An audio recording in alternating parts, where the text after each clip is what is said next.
right, everybody. It's showtime. All right, cool. It's No More Pains. Real Talk with your host, Derry.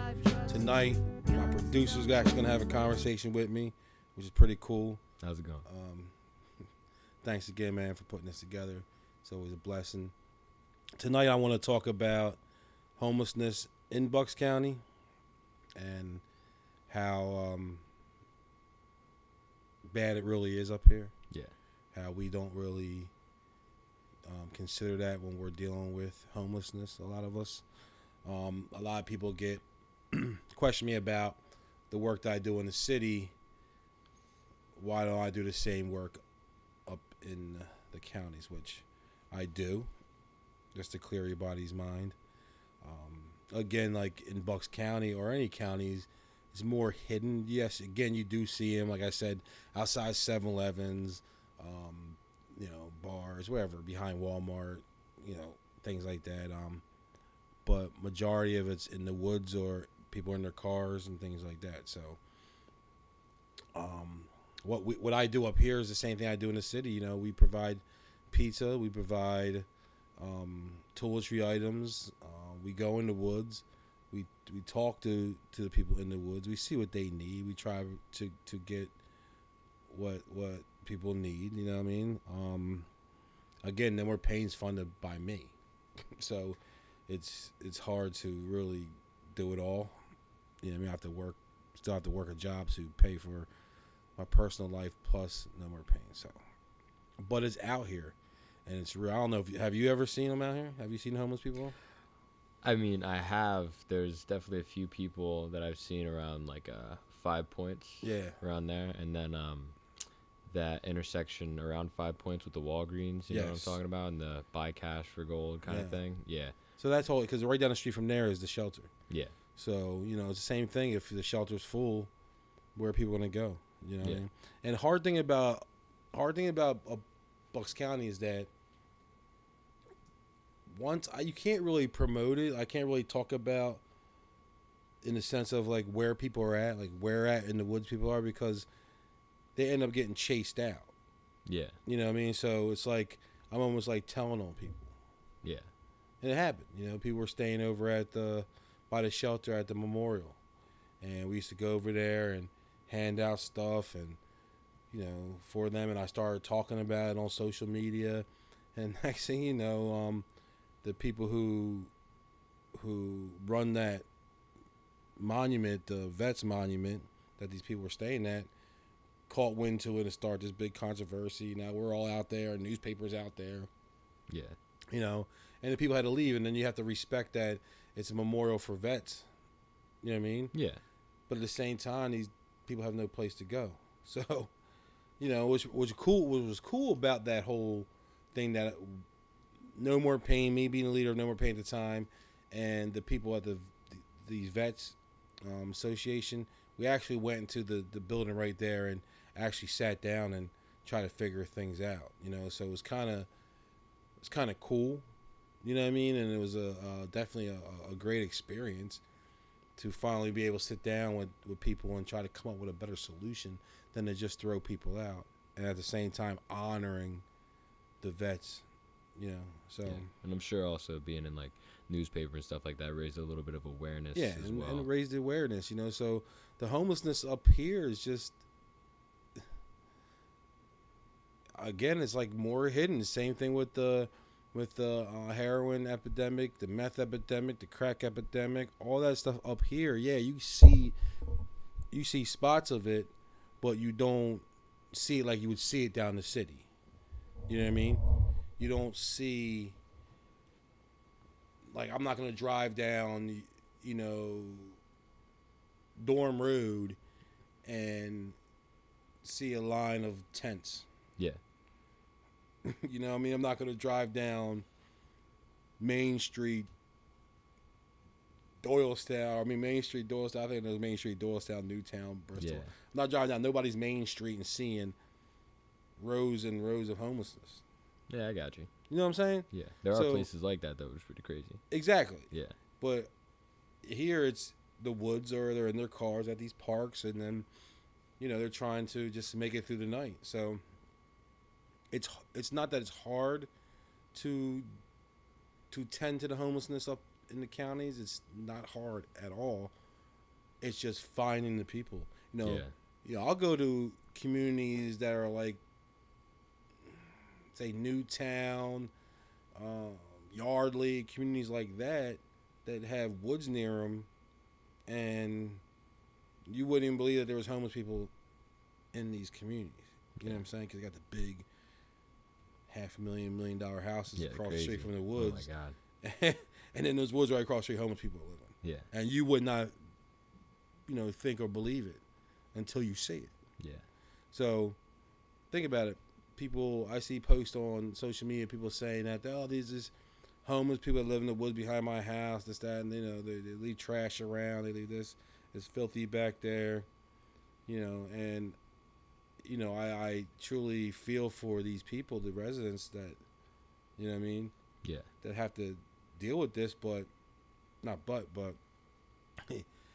it's evident that it's in the woods up here in Bucks County, and I try to, when I'm out there and I talk to the guys and the ladies that are in these woods, I try to tell them to, make sure you clean up after yourself. I'm not going to be able to do what I do if you guys can't keep it, clean out here or whatever. So majority of the people I deal with, take after themselves, clean up after themselves, keep it moving, It's just that nobody really wants to tell me where they're at anymore because they keep getting chased out. And they'll know if it's from me or, I may make a post and next thing you know, people are getting chased out where they're at. Yeah. So, for me to do like a Facebook Live or even record anything up in the woods, it's really difficult. Yeah. But at the same time, like I said before, Bucks County, Montgomery County, and a lot of these counties are no different than Philly, man. It's just, there's like I said, you pull, there's a blanket over these counties. You whip that blanket off, man, it's Kensington. Yeah. You know what I mean? It's South Philly. It's Trent. It's Camden. You know what I mean? So it's here. All of it's here. Meth is here. It's big, man. Heroin is here. It's big. Like, again, not most of the people that are down in the city, but a lot of people that go down the city are from Bucks County. Yeah. So I could bounce around that all day when it comes to that. But the homelessness up here, man, is I know that there's definitely a lot of organizations up here that help out, besides No More Pain. I mentioned them before, like Beacon of Hope is a good one. They help people with different needs that they may need. ProAct in Bristol. Not too many people know about ProAct in Bristol. It's 1286 Veterans Highway, Suite D6. You know what I mean? ProAct. They're definitely an organization out here that helps people who are homelessness, help people dealing with substance abuse, and a lot of other things. You know what I mean? So they do the shared meals during the winter where different churches provide food. I think that's all year long, actually. My church does it. Bethlehem AME Church does it in Langhorne. I think they have like one Monday of the month or something like that. I forgot how it goes, but so, and then if you want to see the pop, one time when I first started doing this, right, there was a Code Blue, and a Code Blue is when it's too cold outside. They try to go around and get all the homeless people off the street, usually put them in churches, wherever. Okay. I remember one of them actually a few years ago too. Yeah, so they're actually almost every year. Yeah, that surprised me. I was like, because obviously I had never seen anything about that. I don't pay attention to the news or anything like that, and just the fact that it's too cold for, like, they're literally bringing people inside places, like, if they don't have anywhere to go. It's just like kind of dumbfounded me, because like usually people just like walk by. Right. Like homeless people, like obviously like in Philly or something like that, you just walk by or something like that. So you're wondering why like there's not a Code Blue every day? Well, you can find people a place to go when it's cold outside, but you can't find people places to go when it's just a normal day. Yeah. Well, or like in the summer. Look at the weather it's been lately. It's been hot as heck. Oh yeah. Can't find. That's not like a Code Red. Code Red is too hot out. So I mean, I get it. It's a blessing. It's all good. I'm pretty sure nobody's complaining about. Yeah. There being a Code Blue, you're getting fed. Yeah, well, I'd hope not. Yeah. You know what I mean? But that's when the first Code Blue I ever went to. I forget what church it was at. I think it was a church in Bristol, on Green Lane. I'm not sure. But I remember when I walked in, I couldn't believe how many people there were. Yeah. You know, I'm thinking it's gonna be like maybe good 15, 20 people. There was like 80 something people, and I couldn't believe that there is this many people homeless out here. That I mean, living in the street homeless. I couldn't believe it. So that, you know what I mean, in itself was like, maybe, you know, this is the beginning when I started doing the No More Pain up, you know, in general. So I know it exists up here because, you know, I told you before I was homeless up here, you know. I see it, you know. I live in Bristol Borough now, and you see it. You know what I'm saying? So, but I'm actually trying to do different things up here when it comes to dealing with the homelessness. It's none of it's easy, whether it's Philly, whether it's Bucks County. Dealing with it's hard. How do you end it? How do you, you know, make it better for people? How do you change it? It's crazy because some of the places you told me about, I had no idea that there was even people like woods areas that you've told me about. I didn't even think there would be any people back there because obviously I've never been back there, like in those places. But it's just kind of crazy to think about how people are actually like in there and nobody even knows about them, and they're just there, like kind of suffering, you know. Yeah. And you know too, like I don't want people to think like just like you know, just that homeless people are homeless and that you should just be all compassion and Yeah. You know, I think no, let me rephrase. I think you should be compassionate. Yeah. But at the same time, like, no, I meet some of these homeless people who you know, excuse my language, but are assholes. Yeah. You know what I mean? Don't want nothing, don't want to be bothered. You know, this is what they want to do. Don't come around no more. They're like assholes. Yeah. You know what I mean? And for whatever reason, you know, I still care. You know, I'm still going to, you know, try to provide for them. But there's just some people this is just their life. This is what they want to do. This is how it's going to be. You can't tell them nothing. You can't inspire them and you can't change their lives. This is just it. And it's the same thing when you deal with the, you know, heroin or any addiction. There's some people who just don't care. Like, you know, me and Kristen were talking last time. Like, there's people who want to die. There's people who want to be homeless. You know what I mean? So, but, you know, dealing with it in Bucks County is wide. You know, Philly, it's like, you know, the city is a city, Center City, and then the different areas of Philadelphia. But Bucks County is big. And it's all over Bucks County. It's not just lower Bucks County. You know what I mean? Yeah. It's all over. It's in Doylestown. It's in the places where you wouldn't expect it. Well, that's probably how they've been like going unnoticed. You know.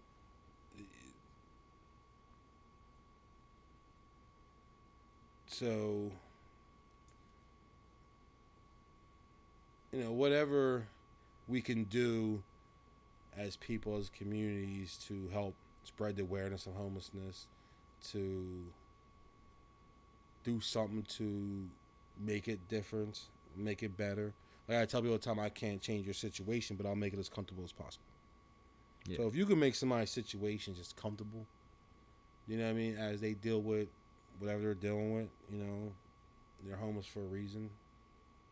So whatever they're dealing with, until they figure it out, so you can help them figure it out, you know, I just believe it's best to just try to make it as comfortable as possible. What's the harm? You know what I mean? Like, you know, I went to 7-Eleven the other day, and there's this guy out there, and you can tell he's just like hungry, man, you know, and it's like, I don't know, man, but for me, I just can't walk in that 7-Eleven buying whatever I'm buying. I bought something to eat or drink, and walking back out past this guy, and getting in my car and rolling. You know what I mean? Yeah. Not even to the point where,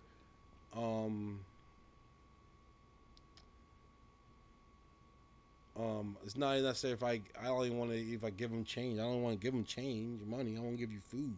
Yeah. What you gonna do with that money? You know what I mean? Either you're gonna buy something to eat with, or you're gonna buy drugs, right? So I'll try to leave the drug buy part, and I'll buy the food for you. You know what I mean? So I can't do it. So imagine the many people who do it. Just walk past the person. You know what I mean? Like I was telling you before, we're driving down the city with the pizzas. You know how hard it is for me to have to drive past hungry people to go feed people? Yeah. Same thing That's, up here. yeah. That's like a whole... Yeah. Yeah. You know what I mean? Like the same thing here. Sometimes I drive past people to go feed people. You know what I mean? Or I have select days I do things, so it's a lot, man. It's a lot dealing with it as a whole and in general anyway. But when you break it down to the difference between Bucks County and the difference between Philadelphia, it's just that it's more out of sight, out of mind up here. It's here, you see it. You know what I mean? But you don't see it like you would see it in the city. Yeah. So, if Thursday nights we do Bucks County with the pizzas from Brothers, and we do low income families, and we do people in the woods and people who we see different areas, and it's rewarding in the sense that when you give somebody a pizza or something, food, water, toys, right, it's rewarding in the sense that when people are like, you know, thank you, or there's been people who are like, I didn't eat all day, and and you're giving them something to eat. You know what I mean? Or I'm telling you, I have so many different stories when it comes to dealing with the homelessness in that situation up here, man. But regardless, it's an issue, it's a problem, and we definitely got to do something about it. What do you think are some of the best things that somebody who is homeless can do for themselves? That's a good question, man. But they definitely, obviously, man, they got to accept, whatever got them in the situation that they're at. Yeah. Okay. You have to, have accountability. If it's accountability, acceptance, you just got to admit that you're at rock bottom or wherever you're at, and they got to want that change, man. They got to want to get out of the woods. They got to want to get out of sleeping in their cars. They got to get out of wanting to sleep in different hotels every night. You know what I mean? They got to want that. You know what I'm saying? And more than none want that, but something's holding them back, man, whether it be mental health or addiction. You know what I mean? Yeah. There's been a lot of different people in Bucks County who I seen go through that process of being homeless, getting to a shelter, from a shelter, getting into to something where they can help them get into an apartment. You know what I mean? And then they move on. You know what I mean? So I've seen cases of that. You know what I mean? My own sisters had to go through that whole shelter, thing. You know what I mean? And they successfully, did it. So, I get out to the shelter over there. You know what I mean? I heard a few bad things about them, but for the most part, they're sheltering people. Yeah. They're providing people with information, and providing people with foods and sleeping. So, but there's got to be more done. There's got to be more done over the board, man. You know what I mean? Like it's like I get, like, if you were homeless, yeah, I got it, and I'm like, say, a person in power. Right? Yeah, at the same time that you got to have accountability and everything I just said, right? At the same time, okay, me as a person in power need to do something. You know what I mean? So the politics behind it is bigger than what it seems like. It's bigger than the issue. Yeah. And as long as there's politics behind any issue, it's just gonna take a little while for people to. Take a while. Yeah. But, and again, man, homelessness has been around forever. So can we change things that have been around forever? Probably not.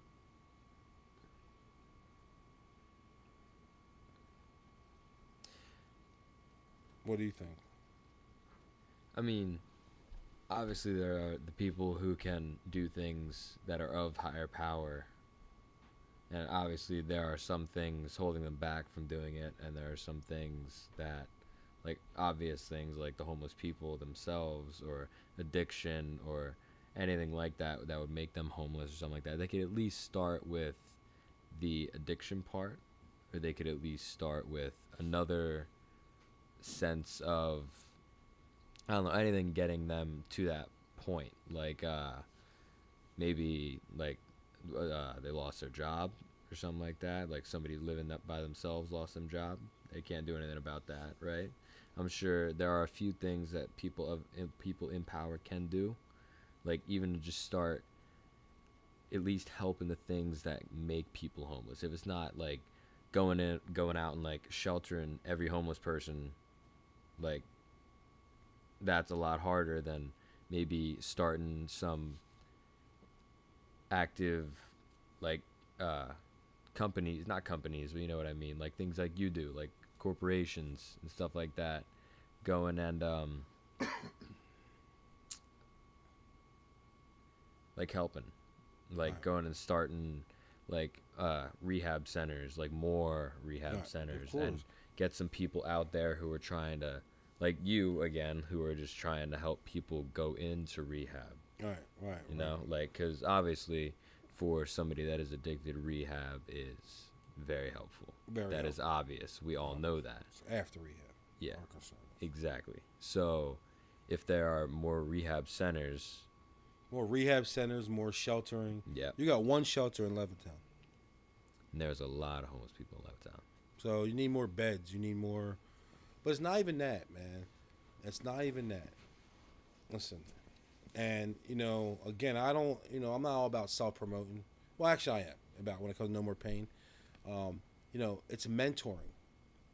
Mentoring. For anybody. For homeless, whoever. It's mentoring, man. So what do you do after you get out of shelter? Because they're going to want to have to go. Exactly.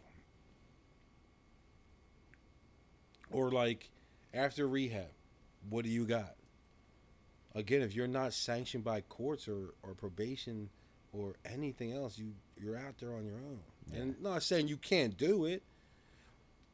Listen, man, I know so many success stories. I got a friend named Kate, real good girl. We've been friends for a minute. I'm trying to get her on this show to do this, to co-host with me. But her story of recovery is amazing. You know what I mean? She's still in recovery. She's still winning. She's still going forward, and so many different things are happening in her life right now, and she's still fighting. She's still, clean, and to me that's amazing. Yeah. To me that's somebody who really got it. She got it.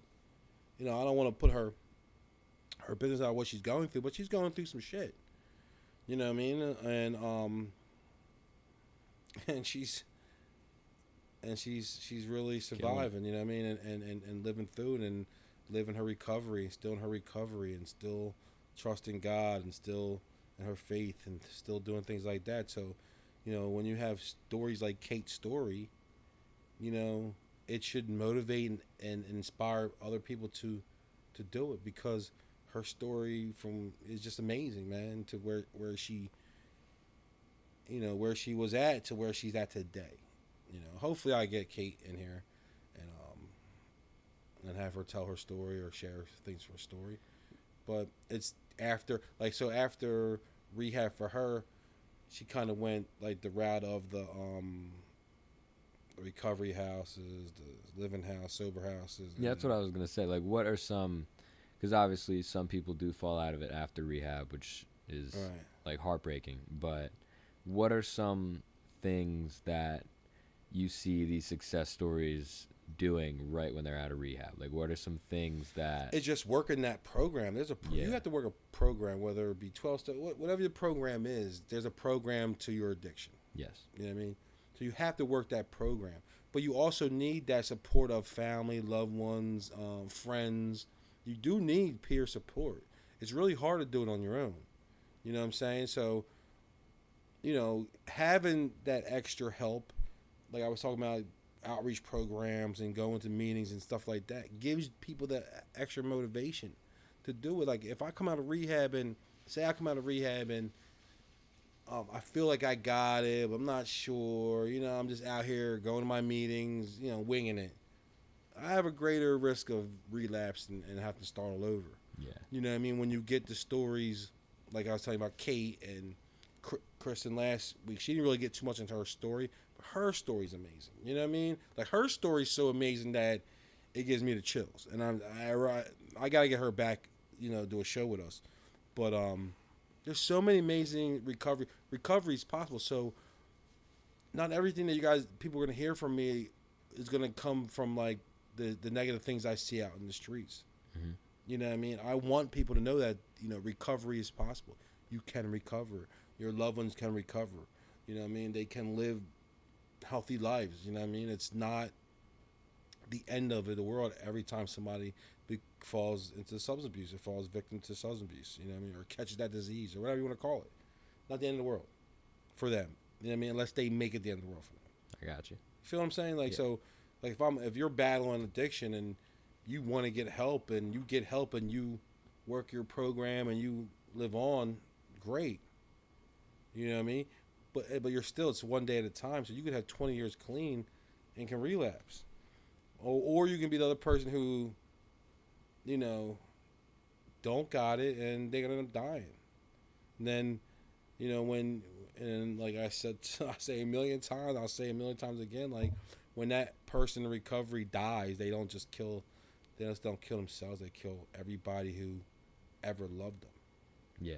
You know what I'm saying? So the loss is greater when the joy can be just as great. You know so, what I mean? Yeah, so that's like, you're saying programs are like where it's at? Program. Like No More Pain's I'm trying to do mentoring, right? So our mentoring is, you know, we pair people up. I don't know if I got into before. We meet once a week. You go through this mentorship worksheet that I created. You set realistic goals.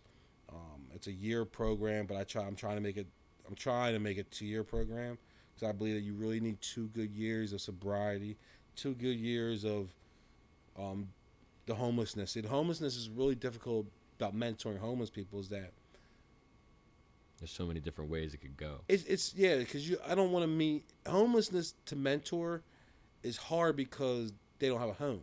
Yeah. You know what I'm saying? So of course their goals are going to be to get off the street. So if I can't provide housing, so say you're homeless and I want to mentor you or you want mentoring and I can't take you right then off the street, it's hard to mentor you. Now I was mentoring people who were who were homeless but would meet up at day shelters. Like, you know what I mean? And then I'd go down there and meet with them. That's a little easier than meeting somebody on the street. How am I mentoring you if I can't get you off the street? So homelessness is kind of hard to mentor, but, you know, people, you know, I can't say hard to mentor. I mean, I want to mentor anybody, but it's a little different. You know what I'm saying? Yeah. You know, when somebody's coming out of rehab and things like that, it's easier to mentor them in the sense of because they may be in a recovery house, home, a sober living house, you know, live by themselves, whatever it may be. It's a little easier, you know. But mentoring, being into some mentoring program, you know, definitely getting sponsors. If you're not going to do anything like that, you definitely support system, educating your family. You know what I mean? Like educating them. Hey, this is what you need to look for to know, you know, if I fell off again. You know what I mean? Yeah. Like educate your family. Now I'm not super educated in all like the steps and the program stuff like that, but what is your depiction of a good sponsor? Somebody who has well over 2 years clean.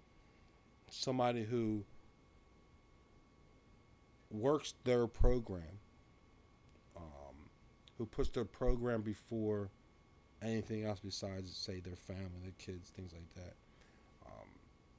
It's almost like going to church and meeting that God-fearing Christian. You know what I mean? Like that person that just wants to live right and not do wrong. That's what type of person you need in the spot, I believe. Now, mind you, my opinions, you know what I mean? So I believe you have a strong sponsor who's strong in the recovery, strong in their program, and really, really is God-fearing, you're in a win situation. You know what I mean? It's people with the 2 years clean, 3 years clean. Not saying take nothing away from anybody. A day clean to me is great.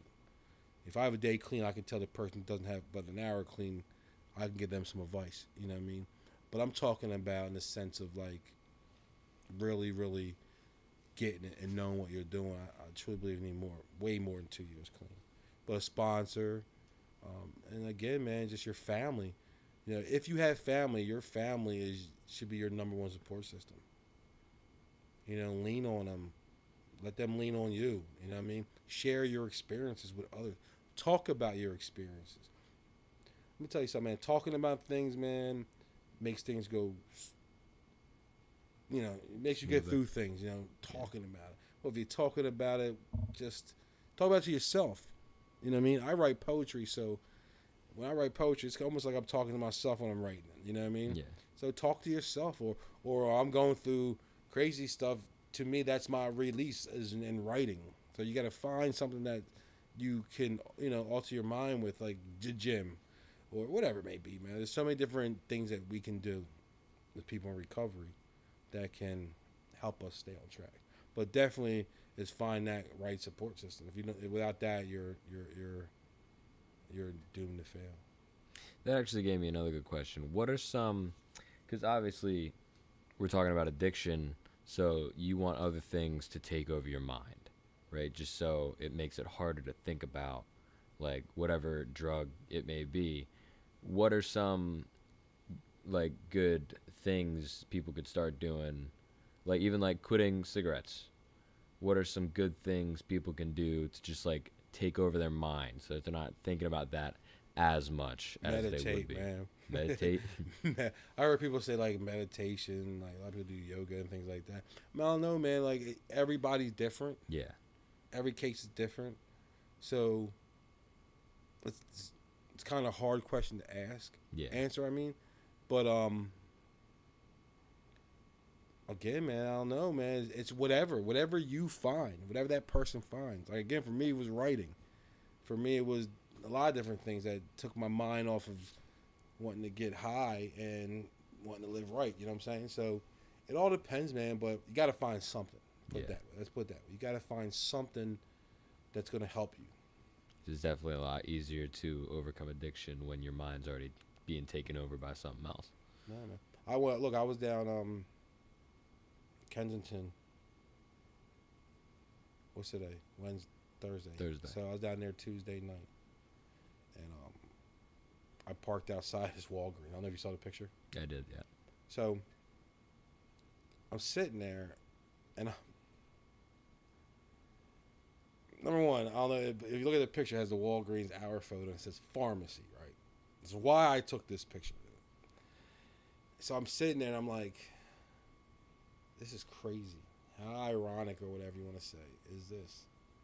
That there's all these people. One dude's out there had no legs, one leg, wheelchair. You see the wheelchair folded up. One woman was laying there. She looked like she could be your grandma. Right.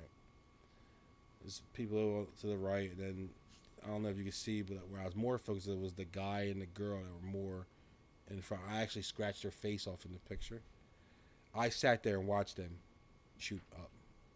Yeah. I have a video of it. That's got to be hard. You know what I mean? Couldn't post a video because it's like, you know, yeah, that's triggerish, yeah. a little too much Morris type of thing I'd get.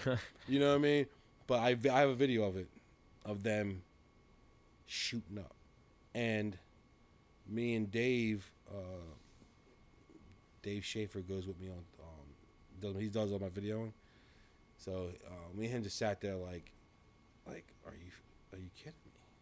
You know, you'll see police drive by, and it's, look, man, whatever policies our police departments got in place on how they deal with things, excuse my coughing, but I quit smoking cigarettes, so I think his breath was coming out. But anyway, whatever policies they have on with dealing with these things, to me, they really need to be really looked at. You know what I mean? Because there's no way in heck that a guy should be able to sit there and shoot up. It's almost not even illegal. Like, it's not even illegal. Yeah. And a cop drive right past him. That's Philadelphia. Okay. I bet you if I sat on Main Street, any Main Street you want to pick, right? In one of the counties, and was sat there on the curb shooting up, what do you think would happen? If a police rolled by? Yeah, so somebody will pick you up. I'm going to jail, right? Yeah, it's crazy. Nothing more to say than that, right? So there's difference in all of this. When it comes to the difference between the county and the city, there's so much difference. Yeah. What's accepted, what's not accepted.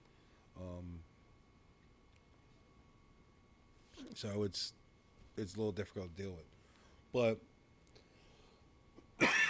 it's real. And what I'll end with this on homelessness in Bucks County is this: it's real. You know what I mean? And it's not going to really get better or change until we can help people out. It's all about helping people out, man. You know what I'm saying? So we got to help people out. Yeah. What's wrong with helping people out? What's wrong with taking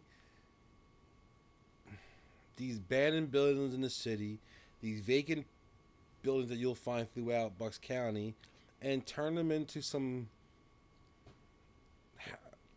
rooms, beds? Yeah. I feel like so many people are hell-bent on the fact that, well, they think it's all they did it to themselves kind of thing. They should be out there like that. You know, I feel like that's what a lot of people think, that obviously have never been in a situation like that. I feel like that's something they might think. Yeah, well. And it's not, obviously it's not always the case. Sometimes it is, they don't deserve to be like that, but there always is accountability. And I'm not saying that nobody's ever out there for something that they haven't done. You know, it's usually something that happened to them that, like, they have done. It could also be, obviously, like I was saying earlier, like the job, stuff like that, like all goes like belly up kind of thing. But I feel like a lot of people are definitely thinking like they did this to themselves. Yeah, but again, which could be, again, like, that could be the case. But I've met it may start off that way, man, but doesn't necessarily have to end that way. With it being, how people, like you just said, because I've met, I'm telling you, doctors, lawyers, judges, people who were in these positions that you would never think would ever even been homeless, that were now homeless or addicted. You know what I mean? I mean, trust me, I've met some people that, and like, again, unless they're lying about their story, then a lot of different people. You know what I mean? That, and again, like, majority of the people I've met are just normal, everyday people like me, you, or anybody else that we may know who just have fell in bad times and homeless or addicted. Yeah. But when you meet people that are like teachers, or professors, or the list goes on, man. Priest. So excuse me for my outburst, but priest. You know what I mean? People, how were you a priest at one time? I mean, I know this guy's situation was alcoholism, but how are you a priest one time and now you're homeless on the street? Alcohol. Yeah. He was an alcoholic. And I actually wrote a poem about this guy. You know what I'm saying? So I need 5 shows to talk about homelessness just in Bucks County, let alone wider span of it. Yeah. It's this shit. I went to North Carolina to an event. Did I speak about this? I went to North Carolina to an event, and I forget the damn street. I think it was called Palmer or whatever in the city there, and it looked like Center City, Philadelphia. Yeah. And I went out and did what I would do up here down there. You know, went out, bought some stuff and handed it out to homeless people. Abby Anderson with Salvation of Sorrow, she goes, sometimes she takes her little haircutting tours all over this side of the country, and she runs to the same place everywhere. She's like, Philly is everywhere. Yeah. Absolutely, you know what I mean? Yeah. Imagine somebody come from North Carolina up to Philly. They're going to say this, North Carolina, Charlotte's everywhere. You know what I mean? So it's everywhere.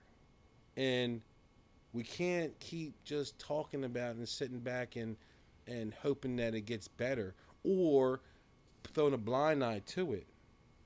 Like, all right, it's not me. All right, it's not my family. Yeah. All right, it's no one I know. That doesn't make it okay, man. People are homeless, man. People are living in tents. People are... It's just... insane. It's insane, dude. Like, I can't drive through Philadelphia or Kensington, and I can't drive through Bucks County, go in these woods, and meet these people without caring. Yeah. Without really giving a fuck. You know what I mean? Because you have to care. Like, so the deal with the homelessness, man, Bucks County is just being more aware of it, man, and doing what we can to, again, make people comfortable, man. Like, you know, some of them homeless people, it's hard for them to ask people for things. Yeah, I bet, yeah. So imagine those that are, it's hard to ask, you know, for those that are not out there at the corners of 95 and Veterans Highway with signs, or 13 and Veterans Highway, or throughout Bucks County with signs wanting food or wanting help or wanting change. You know what I mean? Yeah. Imagine the hundreds that don't do that. They're too prideful to beg for anything. Mm-hmm. You know what I mean? Just gotta care. If that makes sense. So I gotcha. I have one more question that might hit a little. You good? Yes. I'm sorry. Yeah. All right, that's cool. Yeah. Just one more thing that might hit a little more towards home for some people. Like, because obviously you have been quitting cigarettes, which is an amazing thing. Right. In the wide view, it's an amazing. It's an amazing thing, but man, I'm telling you, man, you cough your lungs out just to get, I guess, to get everything out. Before I googled, I was like, why am I coughing? I wasn't coughing before when I was smoking. Yeah. So whatever. But what are some things that, because obviously you've made a change. What are some things that you have done? Because obviously there might be, or there's a lot more people here who smoke cigarettes than they're shooting up heroin. You know? Oh, about cigarettes? Yeah. How'd I quit? What are some things that you did to help me? To help you out. Like some people, man. I remember my grandfather did it. He used to just carry around Jolly Ranchers, or not Jolly Ranchers, Lifesavers. Yeah, I see you got your bag right there. Jolly Ranchers, man. My doctor will kill me, but whatever. Yeah. But Jolly Ranchers, man, I tell you, I quit. Look, somebody asked me to quit. Yeah. I quit cigarettes. I said, okay. Right? They're like, quit. I was like, all right, I'll try. Yeah. So I quit, man, and have you ever tried before this? I tried plenty of times, man. Yeah. I lasted, the longest I ever lasted was 5 days, man. I broke, man.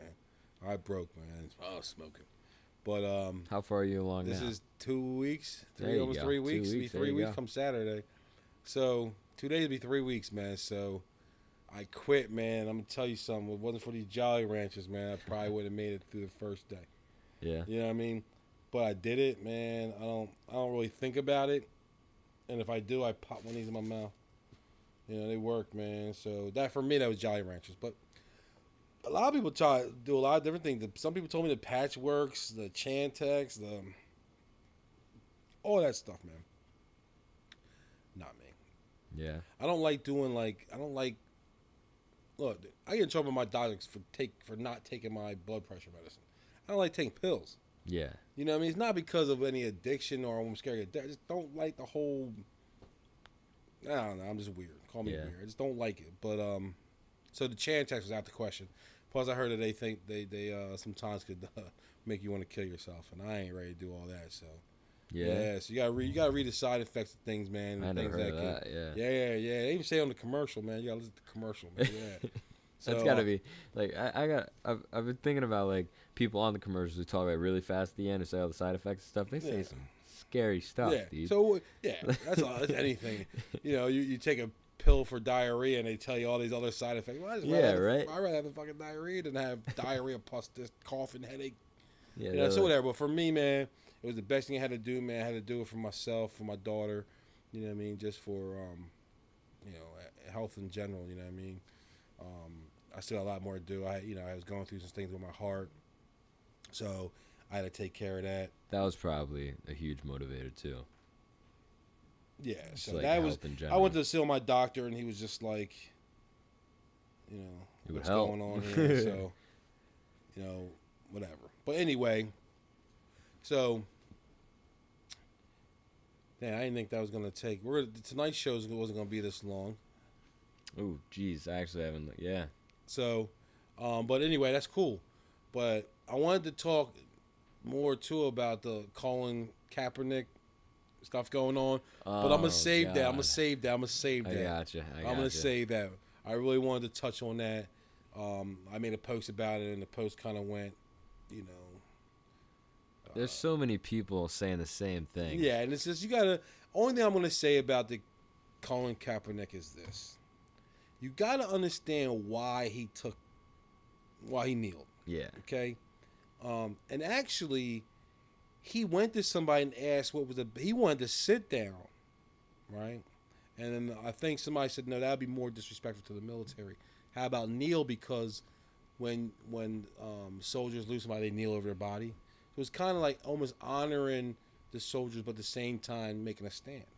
Yeah. So people got to know why somebody took a stand for something. And regardless of why, when, bad timing, not good timing, why he did it, it's his right as our Constitution, right? It's his right to protest, his right to speak.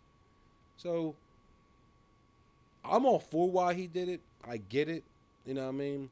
And even if I wasn't, who cares? That's his constitutional right. Yeah. So when people get mad about that, he stood up for injustice. He stood up for police brutality on blacks, right? Yeah. So he's standing up for something, for a cause, for feel something like, that's greater than himself. Yeah. I feel like there was a lot better ways he could have, but when is there a perfect time? Yeah, when is there a perfect time to do something like that? Whether it be kneel, whether it be what if he didn't kneel? What if it wasn't even at a football game? What if it was not even at a football game? What if he did it at a damn news press conference? Yeah. Who cares when he did it? He did it. Other people did it. It took how long was the national anthem last? About a minute. Like a minute. Yeah. All right, so he kneeled for a minute. So he kneeled for a minute in protest of police brutality, and we condemn him. A minute out of a minute that had no effect. It didn't stop the national anthem being sung. Yeah. You know what I'm saying? It didn't stop for the thousands of people that did stand. So you're going to condemn this one man for taking a kneel?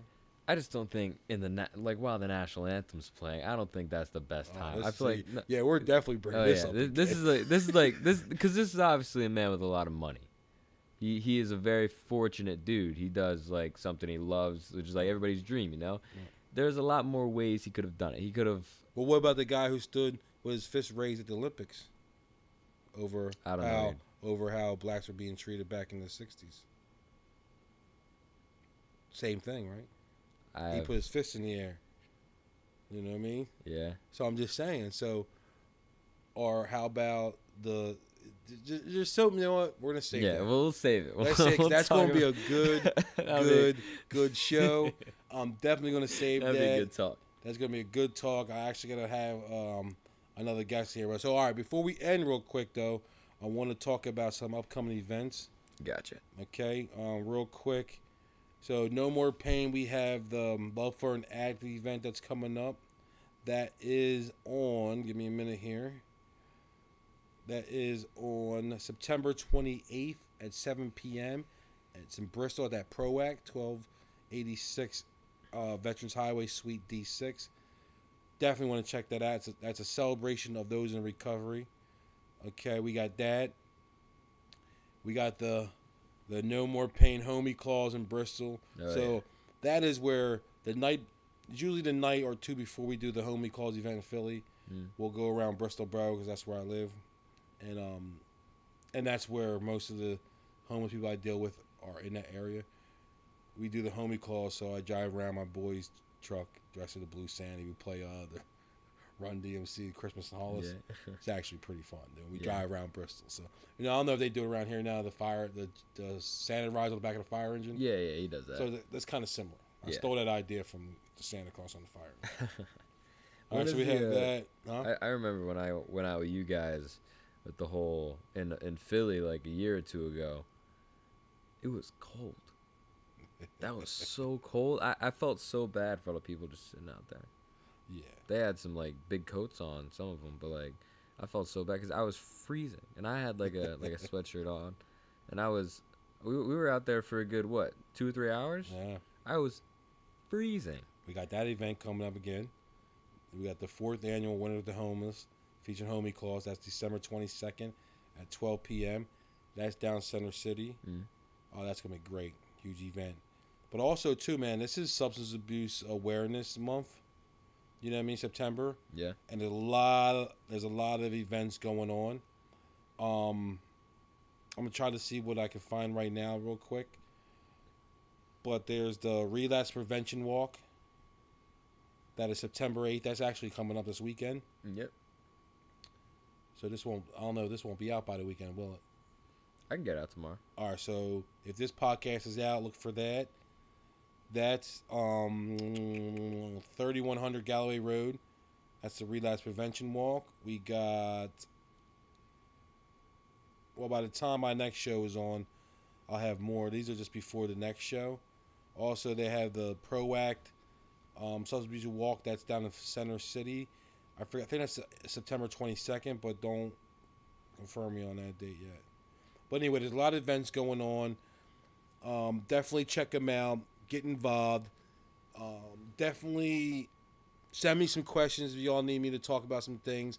We're definitely going to touch more on the Colin Kaepernick, also with some racism, things that also other race-related issues that are going on in our communities. So that's definitely going to be a good show.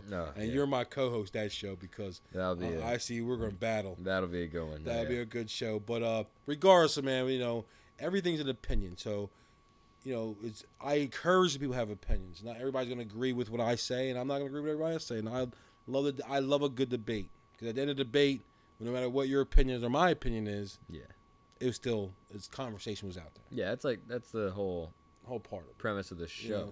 Like everything is either me or you or any co-host you might have. It's like all of our opinions. It's like it's not. None of this is fact. Like right. It's like our opinions. Like it's just, and I encourage it.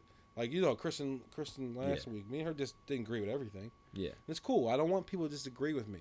Yeah, disagree with me or challenge me. I also want to talk more about they had a big protest down in Center City they had them for the safe injection sites. A big protest. They had them for them. Yeah, for them. Right? So geez. I didn't even know about that. Yeah, for it. And I'm going to touch base on that again too. But I want to protest to end it, period. You know what I mean? To fight against it, period. Yeah. Not for just safe injection sites. You know what I'm saying? So anyway, we'll get on things like that. But again, guys, you want to get a hold of me. My phone number is 215-416-5248. You can find me on Facebook, Morris Derry. I don't know why I gave out my Instagram, but it's Morris_Derry. My email is nomorepaininc215@gmail.com. Definitely thank you for those who do listen to our podcast. I definitely got to get more views, so I got to keep sharing it. But again, man, thank you. No problem. My co-host tonight. And I'll see you guys next show. Thank you. God bless. I want to think that I'm something, but it's too late to start.